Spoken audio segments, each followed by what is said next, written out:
And good evening. Once again, welcome to another edition of the Political Power Hour. I am your hostess, Rachelle Wilson, your journalist, and tonight a very special guest joining me, House Representative Sherry Dorsey Walker. And join in for the conversation because I promise you it's going to be a good one. Thank you and welcome. Thank you for being here, Miss Sherry. How are you? Me. I am well, Miss Rachelle. Yes, it is such a blessing to be in your presence. Yes, ma'am. It's such a blessing to have you here. We first met with the Dubard McGriff at a prison reform. Something was going on, and I stood up and spoke and all of these things, but I was emotional. Yes. And you came over and you hugged me, and that began the beginning journey. of our journey, which I'll always appreciate you for that because you have the best hugs in the world. Oh, well, I cry. They come from my heart. Yes, ma'am. I believe that. So you are a House representative. Yes, ma'am. And so for what district? Tell us a little bit about who you are and what you do and how'd you get into politics? Oh, those are excellent questions. I'm Sherry Dorsey Walker. I represent the 3rd District in the House, and I'm excited because it's the district where I was born and raised. And, just being the representative for that area has never had a person of color represent our area, which is the 3rd District in the Senate or the House. So to be the first is pretty exciting, but there's a lot of responsibility that comes along with that. Yes, ma'am. And the responsibility is knowing that you're answering a call. And, a lot of people don't see serving as ministry, but it really is. Everyone's not going to have a pulpit. Everyone's not going to be a pastor. And that's a great calling for those individuals who follow that journey. But my journey is to be of help to others.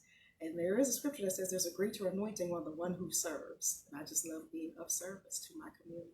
Wow, that's empowering. That's empowering. I just appreciate you so much. As you stated, being a first, I am highlighting strong women in the state of Delaware who have broken through those glass ceilings. And any woman in Delaware knows there are glass ceilings. You've done that. You're breaking through those glass ceilings. Yes, ma'am. Yes, ma'am. Yes, ma'am. And so breaking through the glass ceilings, have you, I guess that's pretty tough to become a House representative, right? Like, where did you start your journey and then became a politician or a servant? Yes. So actually, I own a film production company, and the name of the company is SWAP Productions. And so SWAP is an acronym for Sisters with a Purpose. So I actually named my company after the nuns at St. Elizabeth's who helped educate me. So I went to St. Elizabeth's all 12 years. So to be in a position where I'm actually representing the school where I went to school for 12 years, and it's like family school, and just to be in this position right now, I consider it an honor and a privilege. And it's really a blessing because how I ended up here was I did films about social justice issues. So I started that journey, and I did a film called Justice for All, the documentary. And that was a 3-year journey of juvenile justice in America and overseas. So my crew and I, we traveled to over 50 different cities in the U.S. and we traveled abroad comparing and contrasting juvenile justice systems. And what we found, I originally went into it with a thought that, yes, you're dealing with race and you're dealing with class, but the biggest issue that you're dealing with is socioeconomics in the juvenile justice system, but in criminal justice, period. Because we stumbled upon a case where the young man, his parents were well connected and they were affluent, and he received the same treatment as the Caucasians because his parents were connected. However, what I found, especially in Florida and Texas, poor Caucasians are treated the same as poor African Americans and poor Hispanics, which is sad in and of itself. No one should be mistreated. But you find that in doing this particular project, I said, wow, what I thought was an issue dealing with race, which it is, but we can't disparage that and discount that. But it's also an issue of social economics. So it's like the haves will always have, and the have-nots will go to jail. Ooh, I feel my fire rising. And so, Miss Sherry, what has changed from the time you did that film to now? What's changed? So ultimately, what happened is the Congressional Black Caucus had me down in DC to screen the film, and in the following year, the laws regarding juvenile justice had not changed since 1974. So the following year, laws did change at the federal level regarding juvenile justice. We now need to make those same changes at the various state levels. So that's one of the things that we were able to do. We were able to bring about some changes in our state system. And there's still more work to be done, Ms. Rachelle. Yes. And we need people like you coming to Dover and advocating, as you did. Yes, ma'am. Yes. I tell you, Miss Sherry, when I first started coming to Dover, I had to figure things out first because I didn't know where to advocate. But yeah, I kind of a old pro at now. You really are. You have like a 1-2 punch. A 1-2 punch, you know. So, wow, that's like a super duper wow for me. From 74 to 2020, I clearly know that there have been changes. And yeah, there's still a lot of work to be done because we still see that it is the poor and impoverished and non-affluent families that deal so strongly with massive incarceration. Absolutely. Yes, Absolutely. ma'am. But it's by design too. And this is what we need people to understand. Once you touch that system, it's really hard to come out of it. It is so hard.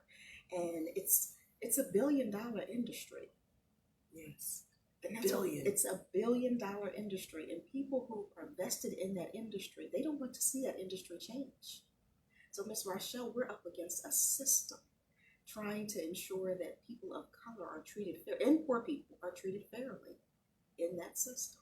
I absolutely agree that the powers that be in terms of prison for profit, why would they want prison reform when you've got a certain amount of number of people coming in that keeps all kinds of chandeliers in their homes?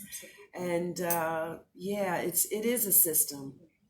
Is there anything that realistically we can do to change it, Ms. Sherry?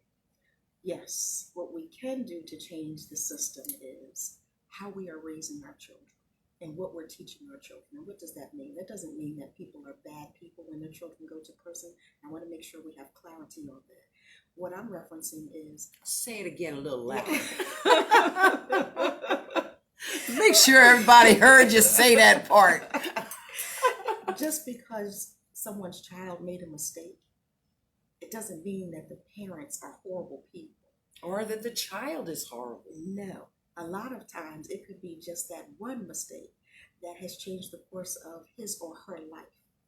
For instance, when we think about the little things that young people do, and because social media is what it is now, and I'm excited about putting myself on blast, as our children will say, but in the process of doing so, they find themselves maybe on the other side of the law sometimes. And then when they think about it, it's like, oh, I didn't mean it this way. The intent wasn't there, but the criminal act was. So then someone has to pay the price. So ultimately, what has to happen, Ms. Rachelle, we have to start in the educational system. And what does that mean? That means that our children need to be taught that they are descendants of kings and queens. Yes, slavery happened over 400 years ago. However, before coming over here, our people were kings and queens. So when you know your worth, you tend to not want to do things that will diminish your worth. So, until our children have an understanding of that, then they may continue to make those same mistakes that their parents made, their grandparents made, and hence why the system is generational. Before COVID, when I would go visit young men and young women who were incarcerated, and to find out, well, my grandfather's in here, my dad's here, my uncles are here, it's heartbreaking. Because what I would tell the young men is, you're missing from our community. We need our fathers. We don't need our fathers in prison. We need our fathers helping to raise our children in our communities. They have to see the warriors. They have to see the protectors, the providers. And that ultimately becomes the mother when the father is missing. So policies have been in place that have actually hurt our community. So what we have to do is undo those policies to bring our fathers home, our sons, our nephews, our uncles. And they have to be taught differently. They have to be taught their worth. And economically, someone else is making money off your back. Why can't you make money off your own back? That's what we have to start teaching our community their worth. And how do we do that, Miss Sherry? I mean, with I live in the inner city and I see the young children, and I mean, sometimes when I can, I buy them something to eat because maybe they didn't eat today for whatever reason, whatever the situation is at home. I won't get into that, but they just hanging around doing nothing. 15 and 16-year-old kids with nothing to do. They have no clue to their greatness, the greatness that runs in their genes. And as a good friend of mine, Abundance Child, says, some of us did not come from kings and queens, but we are still greatness. There's still greatness. We may have served kings and kings. Oh, she's amazing. We may have served kings and queens, but we are still nonetheless great. How do we teach that? And I'm going to say me. How do I teach the kids in my neighborhood, running around on bicycles, up to, looking for something to do? How do I teach them that? It's so easy. It's easy, but it's hard, because if you don't know where to start, then it seems very hard. One of the easiest things prior to COVID would be just to give our children a hug. Oh, yeah. Hug our children and love on our children. Yeah. And even in the midst of COVID, my babies in my community, they could care less about COVID. As soon as I come out the house, it's like, hey, Mom, Sherry, and they come give me a hug. They'll come running and listen. Part of that is just letting them know that they're loved. And for me, it's important that they know that they're loved. There was a situation in my district. One of the young men in my community was out with his friends doing something. This was broad daylight, and the police pull up, and I see it, and I talk to Wilmington Police, and I said, "Listen, that one right there, they're all mine, but this one here is my neighbor, right? So you think maybe we could have a conversation and work something out?" And the officer had a willingness to work with my child. They're all my children, right. To work with him and talk to him, and that officer, who was a man of color, took a moment to talk to our child, our son. That shifted things. Mm-hmm. And I haven't seen him doing some of the things that he was previously doing prior to the officer taking that moment, just those few minutes, to say something positive, to sow into our young man. He sowed a seed. And so he's starting to change it, and that's not going to happen overnight. No. But he's starting to change his behavior because he's seeing that people care. And his response was a little different. Yeah. Because it was a police interaction and his friends were around, so he had to be cool. Exactly. He had to be cool, and make sure he's not labeled as a snitch. Absolutely. And all of the other street dynamics. But you know what I hear in that story? I hear a lot of things, and all of them are good. But I think what resonates the most is that the child actually took that moment to listen to the police officer, to allow the police officer to interact with them. Through all his attitude. He still had all of it. He had his bravado. Oh, I love the way you, Yes, but he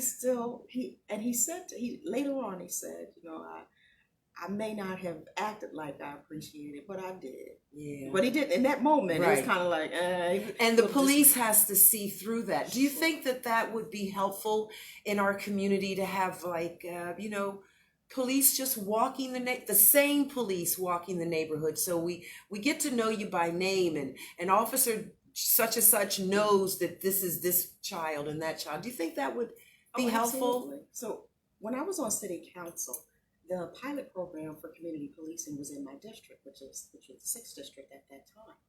And that's what I do. I walk my district. I want my constituents to know that I'm part of the family. Okay. If there's an issue, you reach out to your family. Yes. You reach out to your family first. Yes. Before you go outside the family. That's what we're taught. That's right. And my constituents know that they're my family, and I love them. And when I walk my community, I had officers tell me, he said, "Look, you are constantly out here." And I said, "Join me." you're always welcome. But when we had community policing, it was such a difference. The officers walked with me, and it wasn't an issue of trying to arrest people. It was, let me get to know who these individuals are living behind these doors. And it was safe. It was a very successful program, to the point where my children in my district said, Mom Sherry, we want to do something nice for the officers who've been working in our community. And I said, what would you like to do? And we met at the YEP program, which was the Youth Empowerment Program at 1009 Sycamore Street. And they made dinner for the officers. Yes, they did. Bravo. Yes, in conjunction with Miss Charlotte Miller Lacey and the community. And we just all came together and had dinner for the officers, for the community policing officers. That's amazing. And where's that 10th and Sycamore? No, ma'am. It was 1009 Sycamore Street. So it's in Hedgeville, in the Hedgeville community. So it's the old St. Hedwig's Gym. So is that a program that's still active? Yes, actually, Cool Shoes actually has it now. Okay, yes, okay. And he's doing fabulous work. You know, I just recently was coming down Washington Street, and I saw some brothers kind of hanging out by the masjid, and I was like, hey, you know, is the masjid open? What's up? Assalamu alaikum. You know? And, you know, we started engaging in a conversation, and I found out that particular brother is trying to, he's working with the little gangs that are running around, and he said the names of them, which I don't know that I could repeat them, but they're the names of the gangs. Sure. And he's trying to work with them to show them an alternative to gangs. But one of the things that he told me, I guess it kind of goes along with history, they joined the gangs because home is not all that we would want it to be. So they leave the home setting for whatever reasons. Home is not the best place, and they join these gangs because that now becomes their family.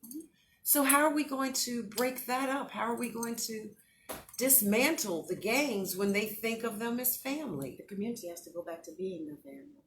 Because when I was growing up on the west side of Wilmington, there were always gangs or whatever else. Not to this degree. Yes. Not to this degree at all.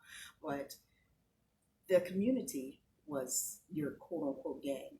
If you did something, your grandmother knew, your aunts and uncles, your neighbors, everybody knew, and they were calling your house, and by the time you made it home, everybody knew. So I just was like, I just need to be well behaved, because you got your butt beat, you got hit upside the head, you got punched, and still got a beating when you got home. Like, that's a lot of drama. Well, they took that away from mom and grandmom, so grandmom and mom couldn't discipline anymore. Do you remember pinch? Did you ever get pinched? Oh, no, my mom would take just a little teeny weeny piece of meat right here and just pinch him. That's worse than being slapped on this Rachelle. Oh my God. And I was the type that acted up in church. She gave me a pinch right there, and I would, you know. No, all of that's gone.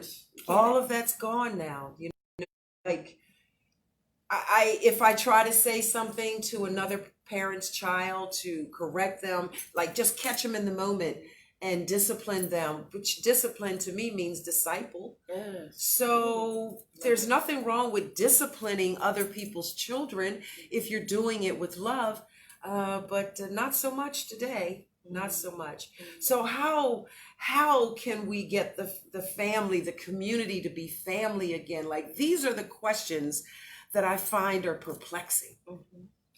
Working together. When we have initiatives in the community, bringing everyone together and letting people know that they matter, and having each person have a little job, and not a little job, because a job is a job. And when I say a little job, it's something to do. Yes. And that's what I'm referencing, not diminishing anyone's position. But what I'm saying is giving somebody hope. That's a big job. Yes. Yet one may look at it as a little job, but that's a huge job. Yes. And being that person who has a willingness to go the extra mile. I'm one person, but we need more who are willing, like our Delaware Legislative Black Caucus, for instance. Yes, I wanted to talk about that. We have a willingness, each of us. Currently, right now, we have 8 members, and prayerfully, by the time the November 3rd election comes around, we'll have more members Yes. by God's grace and mercy. Yes, ma'am. Yes, we're ma'am. really excited about increasing our numbers. Okay. The other side of that is we have a willingness to work together. And what you saw in the last 2 years with the Black Caucus, in just 2 years, we were able to pass legislation, House Bill 191, and that's the bill that adds people of color, race, creed to the state's constitution. If you're not a part of the governing document for the state, then how are you ever going to feel like you're a full person? You're still 3/5 of a person. So, wait a minute. Let me make sure I can wrap my head around that. Bill 198. 191. I'm sorry, 191 Yes, ma'am. says that I am more than 3/5 human, like I'm a Absolutely. human being now? Yes, you will actually be added to the state's constitution, and it takes 2 cycles. So we had to pass it in 2020, which is the 150th General Assembly, and it has to be consecutive sessions. So we'll pass it again in the 151st General Assembly and finally have that constitutional amendment added to the state's constitution where we are a protected class. Yes. House Bill 350, and Senator Darius Brown is the prime sponsor in the Senate and the prime sponsor in the House, and all the Black Caucus members are on that bill, as well as many of our colleagues in the House and the Senate. And then House Bill 350, which was sponsored as part of the Justice for All agenda with the Delaware Legislative Black Caucus. Senate Bill 191 was part of the Justice for All agenda, as well as House Bill 350, and that's the bill that abolishes chokeholds in the state. And that bill is sponsored by Representative Nandi Chifolcha and Senator Senator Elizabeth Tizzy Lockman in the Senate, as well as all of the other members of the Delaware Legislative Black Caucus. And by God's grace and mercy, House Bill 350 was 41-0 in the House, as was Senate Bill 191. So Senate Bill 191 passed the Senate and the House unanimously. Amazing. And that says something about the other members of the House and the Senate, that they want to see a better tomorrow. Absolutely. And I appreciate that. And we're just going to take a quick second out to say congratulations to Tizzy Lockman. I saw her she's getting married, right? I saw her diamond ring. I said, oh, that's so sweet. Congratulations, Tizzy. My actual senator. Congratulations. Yes, congratulations. And so I believe that it was Namdi that brought up something, task force. Help me out with that. So we have, through the Justice for All agenda, we also created the African American Task Force, and we created the Law Enforcement Task Force. The African American Task Force is chaired by our senior most member, as well as our founder, Representative Stephanie T. Bolden from the 2nd District.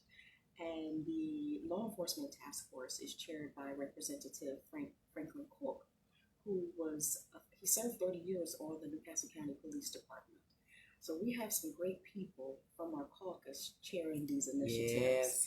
And I personally chair the Economic Empowerment Subcommittee under the African American Task Force. And what we're looking to change policy, because there are policies in place that are actually preventing people of color from getting procurement opportunities. But you don't know what you don't know. So that's why it's so important to really study. Yes. Study to show yourself approved. Yes. And learn what you need to learn. Yes. So that you can make those necessary changes. Now, Ms. Sherry, I think it's probably not a secret. Everyone knows that you keep a Bible close by. Absolutely. And you do your praise and your worship. Absolutely. And proud member of Bethel A&M. Okay. And so is there ever any discomfort with other people about that in your in your working? You know, the separation of church and state. Can you take God into Legislative Hall with you? I guess is the best way to ask the question. Well, I don't think we pass any of the legislation without God. So when people talk about the separation of church and state, hence why we are in such a chaotic state right now in our nation, because we have taken God out of so much. Look at our schools. As soon as prayer was removed, look at how our children are behaving. So it's not that I'm trying to make anyone believe what I believe, because your belief system is your belief system. I don't get into that argument. But what I do know is greater is he that's within me than he that's within the world. And I don't have a problem standing strong on my faith. Okay. I love you for that. I respect you for that. I really do. I appreciate people who can stand regardless of what's going on around them. This is my belief. This is what I'm passionate about. And I will not be moved. I will not be moved. And I think in so many ways, even as a legislator, you have to be willing to compromise on a lot of things, but that doesn't have to be one of them. Oh, not that. Yeah, not that. that. Not that. No, ma'am. And so, what are some of the things that you would like to see? I know you know about the Garvey flag. Mayor Mike Przicki raised the flag. I believe he's the first mayor that I can recall that was willing to do something like that. And I think it added a sense of pride. How do you feel about the Garvey flag? The red, black, and green bandera. So I think it's bigger than the flag because we can raise flags, and that's great. But what are we doing to raise communities? What are we doing to ensure that people have economic opportunities? Because that's part of the flag. The green, that represents the land. Yes. And it also represents the money. Yes. Because the land leads to the money. So what are we doing with these opportunities? I commend the mayor for doing so, and as well as the current president of city council and the current city council for doing so. I commend all of them. Now let's also make sure we have the city procurement opportunities, that people of color have a chance. Not only are they bidding, but the bids, that they're actually receiving the bids from companies of color. So, I love the symbolism, and I think that's great. But let's see what's behind that. Let's make sure that we're doing something to ensure that we have equal opportunities for all, that equity exists. That equity exists. Mm-hmm. Yes. Yes. Yes, ma'am. Okay, you floored me with that one. You floored me with that one. In Wilmington, there are a lot of abandoned houses. I'm very passionate.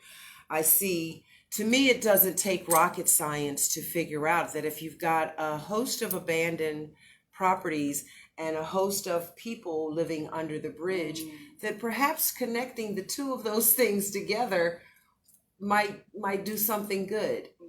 That's logical. Yeah. Mm-hmm. So I'd really like to see something like that happen in Wilmington. That'd be great. Why don't you spearhead that initiative? If I knew how, I would. We'll work together to make that happen. Really? Yes, let's work together. I would be more than honored to work with you on any project, but something like that, absolutely. You'll have to teach me because I don't know.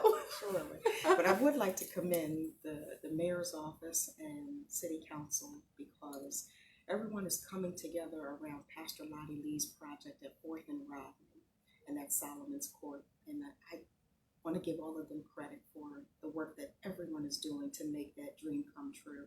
Pastor Lottie Lee was killed suddenly in a car accident on Kirkwood Highway in September. And to see that the city has a willingness to rally behind the work that she had been doing down through the years to help transform the 4th Street corridor, I would like to publicly commend the mayor's office and city council and all of those who have a willingness to bring this to light, and the Be Ready CDC, Weston Neighborhood House, as well as Westside Grows Together, and all the community partners who are coming together for such a time as this to honor such a great woman of God who made a huge difference in our community. Yes, amen. And I also publicly commend them as well.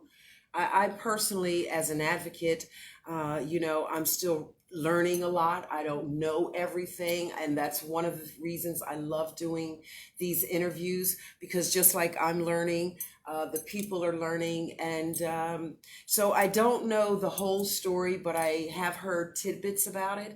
I definitely remember that Miss Lottie was very, very much with her Bible, and yes. Very much a woman of God. Kindred spirits. Other people told me about her. So we would not have had testing on the west side of Wilmington. She partnered with the Delaware Legislative Black Caucus, and the first testing site was at Judy Johnson Park. It was going to be at Be Ready, and then we ended up moving it to Judy Johnson Park for safety reasons. And there was construction going on around Be Ready, and Right. so we moved it. And the city worked with us very well. Tiffany Christopher was phenomenal in being helpful with moving from one place to the next. Yeah, so we did get a lot of help from the city, and I like to give credit where credit is due. Yes, ma'am. Absolutely. I love to see people working. Yes. Period. Chief Willie Patrick was helpful with that too. Yes. Yes, but Pastor Lottie Lee partnered with the Delaware Legislative Black Caucus to ensure that we had testing in our community, and it's still ongoing. Still ongoing. I so wish that I'd had an opportunity to really get to know her and to meet You would her. have loved her. I'm sure that I would have. You would. From what I've heard, she was indeed amazing. Yes, She she was a phenomenal woman. Phenomenal woman. Yes. Yes, I love that. Phenomenal woman. I think that you're a phenomenal woman. I think that there's some other folks who are at Legislative Hall, both on the Senate side as well as House representatives, who are phenomenal women. Again, simply because you are breaking through the glass ceilings. And being women of color, you're a woman, so there's a glass ceiling. Right. You're a woman of color, there's another one for you. And then, of course, Delaware within itself. You know, Delaware is a small state, It is. and it can be very cliquish.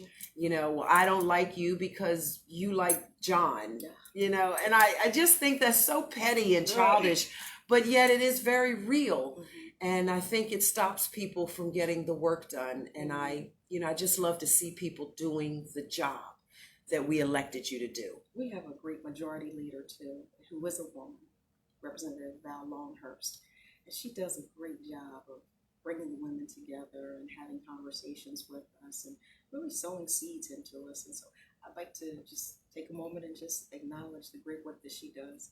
On the Senate side, the majority leader is Nicole Ford, and they work really well together. They've been working closely with the Black Caucus. I'm just grateful for their leadership. Well, you'll have to put a plug in their ear for me. I'd love to interview both of them. Absolutely. I would love to interview both of those ladies. I shall do that. Yes. And so we know that George Floyd was the needle, or was he the straw that broke the camel's back? I think it goes something like that. When he was murdered, it really set this American nation on fire. And our young people here in Wilmington, they didn't take it very well either. However, after the anger was over, after the destruction was over, I see young people doing some amazing things, starting their own businesses. A lot of them are out here protesting and really standing up as fine gentlemen and fine young ladies. What are your thoughts on just the whole bubble of George Floyd and its effect on Delaware? It's interesting because Delaware at some point, we're a powder keg, and race relations were going to come to a head, mainly because so many people of color have been blocked from opportunities. And if you continue to block people, they'll find a way, one way or the other. So how did people get the attention of those in power? It wasn't until there was some quote unquote destruction, if you will. But I don't know that I would call it destruction, Miss Rachelle, and I'll tell you why. Because what ultimately happened is those in power, myself included, but I live it. So I know what it is to have a foot on your neck every day. I'm a Black woman in America, in the state of Delaware, one of the last states to free the slaves. I know what this is an everyday life. I mean, this is You got to know the Delaware history. But Yeah. You have to know the history. You have to know your history so you know where you're going. Yes, ma'am. And so for me, it wasn't, I know the media called it destruction, but my thought was, this is a movement. And what became of the movement was a shift with legislation, a shift in how we're treating one another, a shift in how we're receiving one another. The Garvey flag went up. See, this shift happened because now people are listening. So when you look at it in its totality, okay, things things did happen. Yes, some businesses were destroyed, which should not have been. And I'm not justifying any of this, so don't misunderstand me. But what I'm saying is, through this movement, look what happened. Now people are listening. So my question is, when people speak in my tone and we're trying to explain things to you, why is it that you can't understand it? It's not until you see a fire or until there's just quote unquote destruction that people now want to be a part of construction. Why can't we make sure that people have equal opportunities without all of that?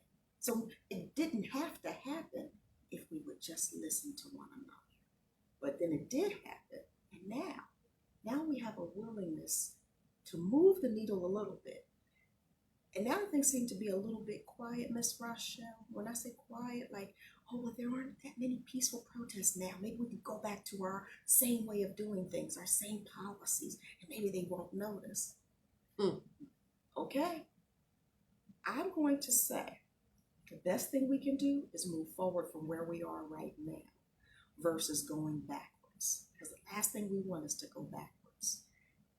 The cell phone has been one of the best inventions of all time. Yes. And the camera, both created by people of color, nonetheless. Yes. So how about that? Yes. So these dynamics have shifted the way that we're interacting with one another.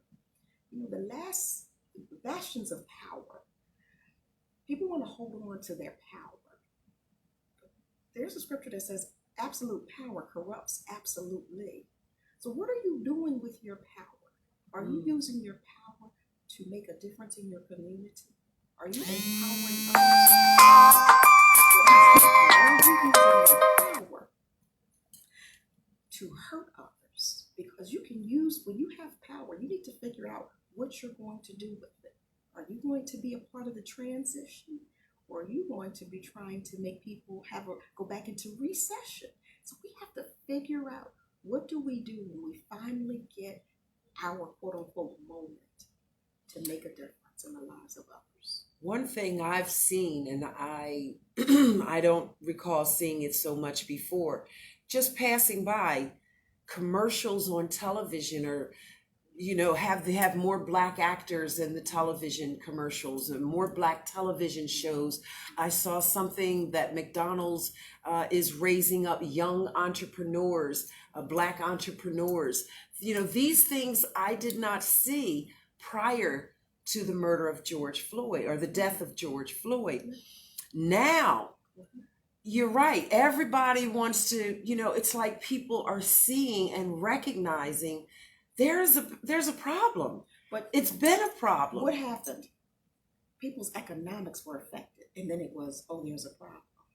So when we were trying to tell you, when those who came before us, our ancestors were like, look, give us the right to vote. Yes. And then there was this polling tax, and you have to know how to write your name. All these dynamics, these things exist, just in a different form. So as we're talking about opportunities, people have been able to create generational wealth by getting procurement opportunities. Individuals who are the third and the fourth and the fifth, they've had something that has escaped our community for generations. Now you see the commercials.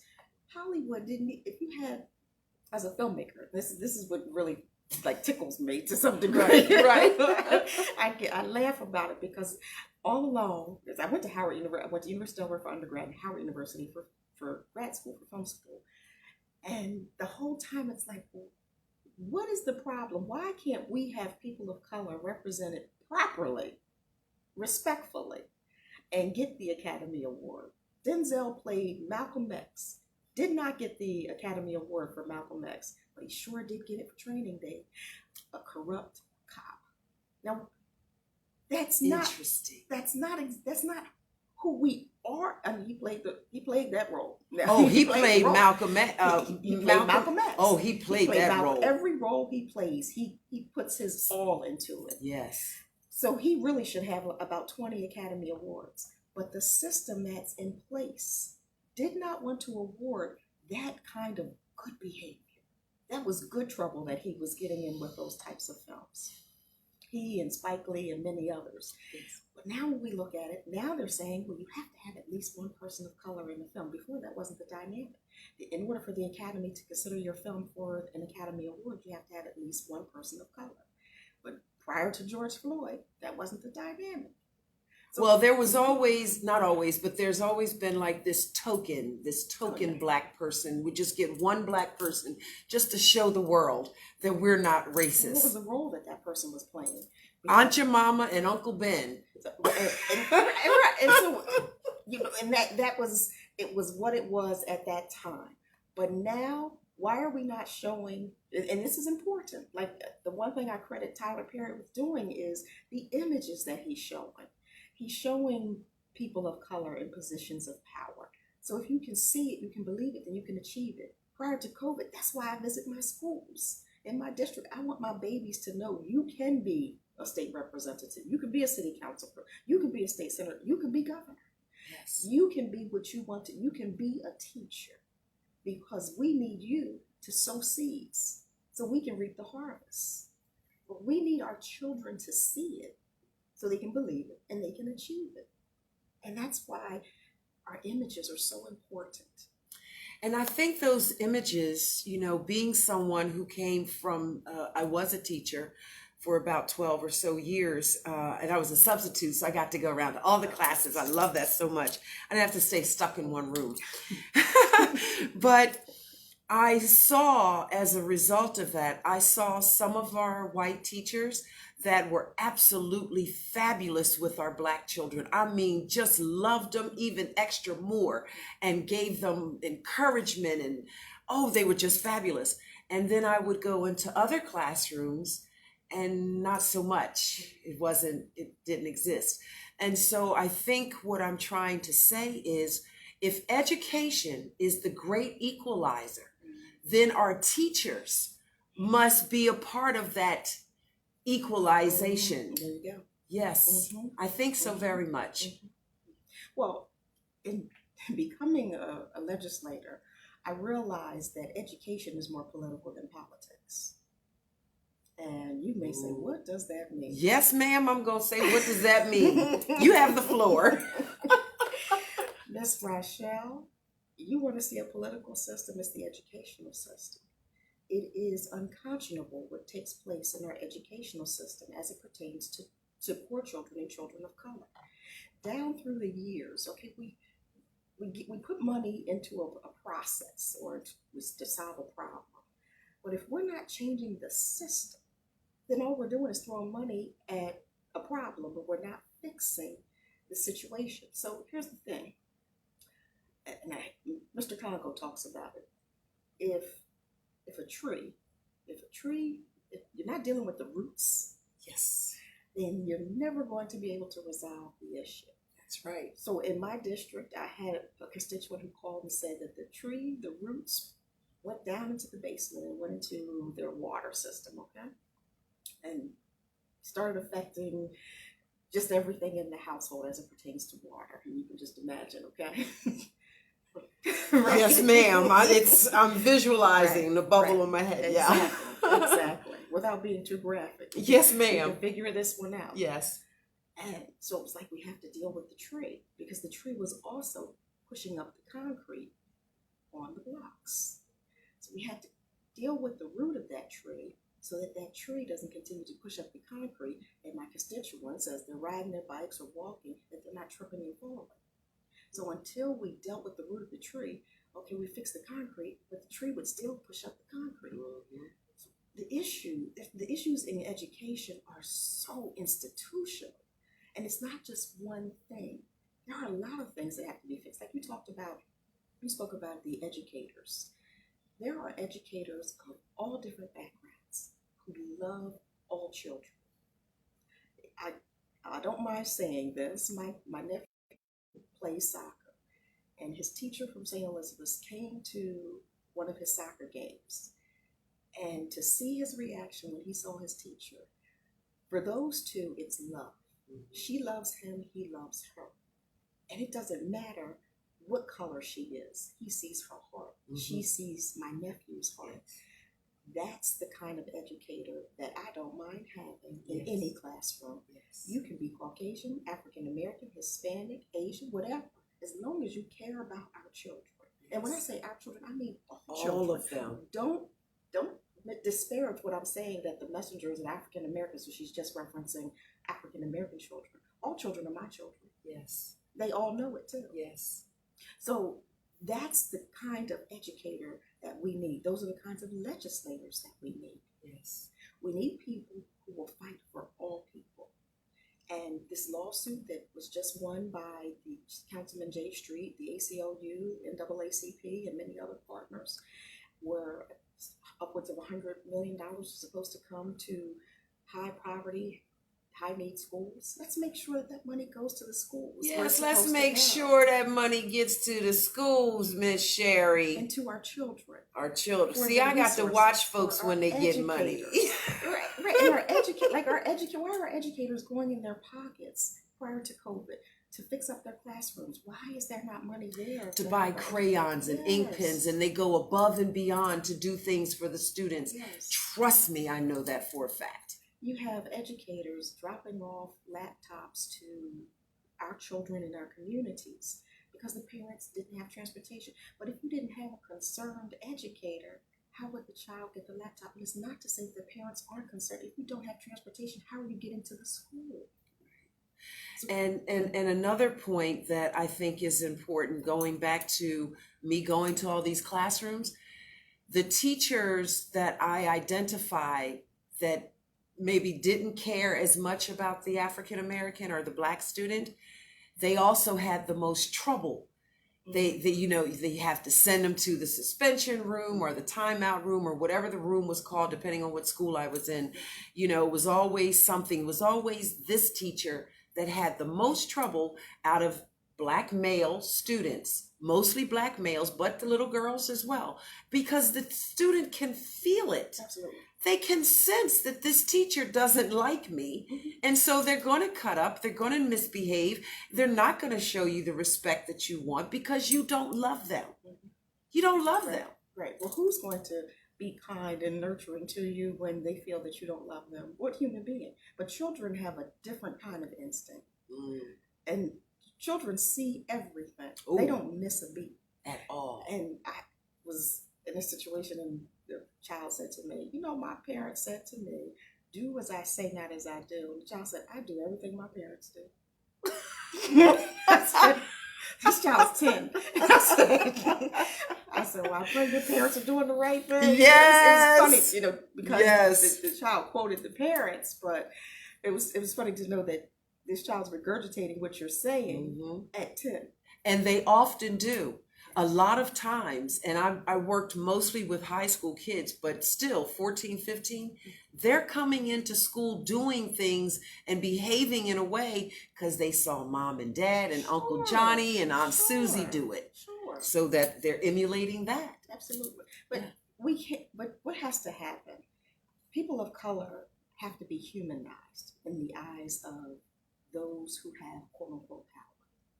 So if you look at me and you see a demon or you see an animal or you describe me as such, then you don't see my humanistic qualities. You don't see me as a human. And until you see me as a human being, you will continue to keep your foot on my neck. And that's just life. So what has to happen is we have to start looking at the heart of the man or the woman. This is one of my favorite stories. One of my educators at St. Elizabeth, actually all of them, I had the best time at St. Elizabeth's. I had outstanding educators. Were you ornery? You probably was a good girl. I was a good kid.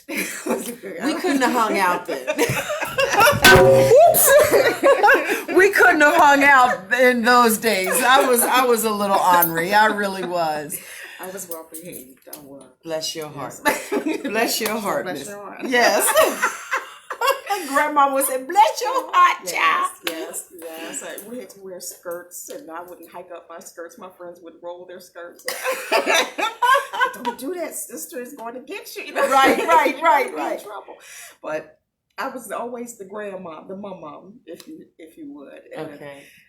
But it was funny because when I talk about my educators at St. Elizabeth's, they sowed seeds into me, the same seeds that my parents were sowing into me. So I was in the same seeds that were sown into me at the Morris Youth Center as a child, and as West End Neighborhood House. And when you go to Hicks Anderson, there were so many different community centers, Friends Boys and Girls Club, Jackson Street Boys and Girls Club, so many different things to do in the community. And so right now, policies have put things in place where social programs, so to speak, have been removed from the communities. Well, that happened in the 80s when a certain president was in office and didn't believe that we needed these kinds of programs. And now look what has happened to our communities. Those programs were necessary, they're needed. They're part of our fabric because we're social beings. So we enjoy hanging out with one another in a safe space. Yes. And that's what St. Elizabeth's was for me, a safe space. So while I lived on the other side of Lancaster Avenue, I had the safe space on the other side. Yes. At St. Elizabeth's. I had a teacher in the 8th grade, Miss Peterson, who said to me, she said, we went to her sister at that time was the president of county council, who ultimately became Senator Karen Peterson. Oh, okay. And Miss Peterson was at my swearing in. Yes, she was. Miss Peterson, I invited her, she came, and she sat with my family, and when I acknowledged my family, I told her, you stand up, you're part of this family. Because what I remember being in the 8th grade, we went to go visit then Council President Karen Peterson, who was sentenced to become Senator Peterson. And I remember sitting in the president's chair. It was one of my friends sat in the chair, one of the boys in the class, and Miss Peterson said, "Get out of that chair. That's Sherry's chair." I remembered that here you are, you're 13 years old, but you remember that the teacher told the class. Yes. And there weren't too many of us in the class. Right. But that's the leader right there. Yeah. And that stuck with me. And I told her that story. I said, Miss Peterson, do you remember doing that? She said, I do. And she said, I did it. But I said, you didn't realize that you planted a seed then by taking us on that field trip and going to see county council at work. Like, those were the things. And then St. Elizabeth's recommended me for Girls State, which in high school, you go down to Dover, you spend the night, and you learn about policy and legislation. Really? Yes.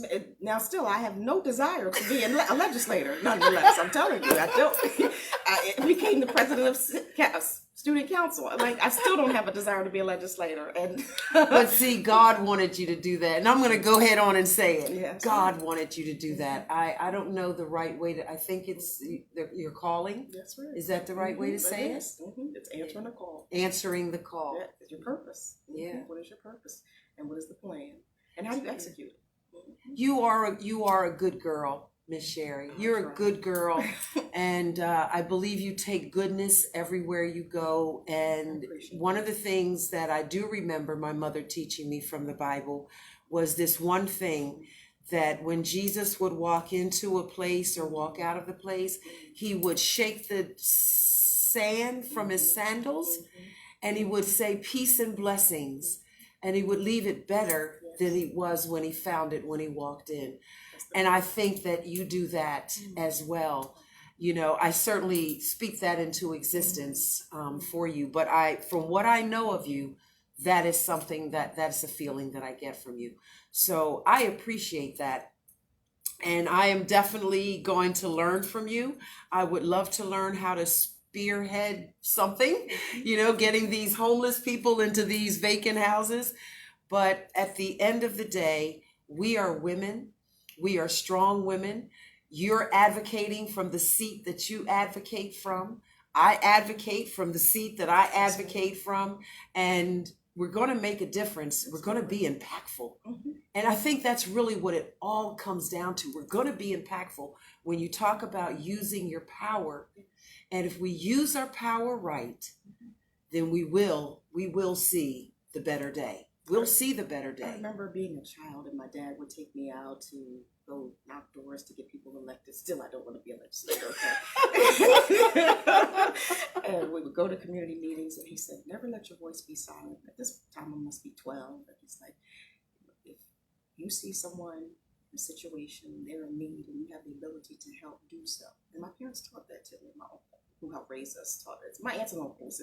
So a village raised us. While we had outstanding parents, we also had an outstanding village too. I think that's the one thing that is missing from some of our children's lives. Yes, from our communities. But again, we have to take it back to the powers that have plucked out certain things from the community that intentionally and has helped to almost devastate it or destroy it. If not destroyed, but at least devastated. And for me, one of the things, again, if you take the father away from the household and you leave it, the household is now mom and grandmom, you've done something very devastating right there with just that. You take dad, you pluck dad out, throw him in the prison, and then now you've got mom and grandmom raising up 5 or 6 kids. That can be overwhelming. And that can create a cycle of problems. A cycle of poverty too. Of poverty, yes. Yes. Because for so many reasons, we already know. But there's a lot of money to be made keeping people in poverty too. So that's the other thing that we have to remember as a community. How do we keep people from keeping their foot on our neck? I would love to hear the answer to that. in our closing, I would love to hear the answer. I'll give you the floor. So tell us, how do we do that, Ms. Sherry? Give us your solution, and we're going to listen to you. I spoke about the economics. Yes, ma'am. But the main thing is we have come so far away from our foundation. And as a people, you can see the movie Harriet. What did we do when we were transitioning from one place to the next? We sang gospel songs, and we made a difference. And we lifted as we climbed. And that's what we have to continue to do. Go back to our foundation, go back to our roots. I get to a certain level, and I need to be lifting as I'm climbing. And so whenever the Lord finishes with me being a state rep and wherever He would have me to go, then I need to be training the next in preparation for the elevation. And that's what we need to start doing as a community. I don't need to look at you as competition. I need to look at you as part of the transition. Yes. And we have to start looking at each other as brothers and sisters and really start loving one another and helping one another and creating a system of love. And what a system of love, yes, because when we love each other, then we'll do what's right to help each other. And that's our foundation. And we really do. Whatever your foundation is, if you worship Allah, then be strong in your beliefs. If it's Yahweh, be strong in your beliefs. I call Him Jesus Christ, but that doesn't disparage anyone else. And I don't try to disparage anyone else. Right. Knowing that I can stand on a rock that's higher than I, that's what moves me. That's what gets me going. Yeah. And knowing I can plant seeds and reap a harvest. That's what we have to do. Whatever any of us, whatever our religious reliances may be true to it. Just be true to it. Whatever it is, be real about it, So you have been listening to an intimate and in-depth conversation with House Representative Sherry Dorsey Walker and myself, Rachelle Wilson. Just getting to know each other, just talking, just conversating, and we appreciate you chiming in and being a part of the conversation. So thank you very much for joining us tonight. Sherry, thank you very much. We all wish you the very best of success as you lift as you climb. I like that. Lift as you climb. Lift others as you climb the ladder. And so we wish you the very best. Thank you. Thank you for, yes, ma'am. Thank you for chiming in with us.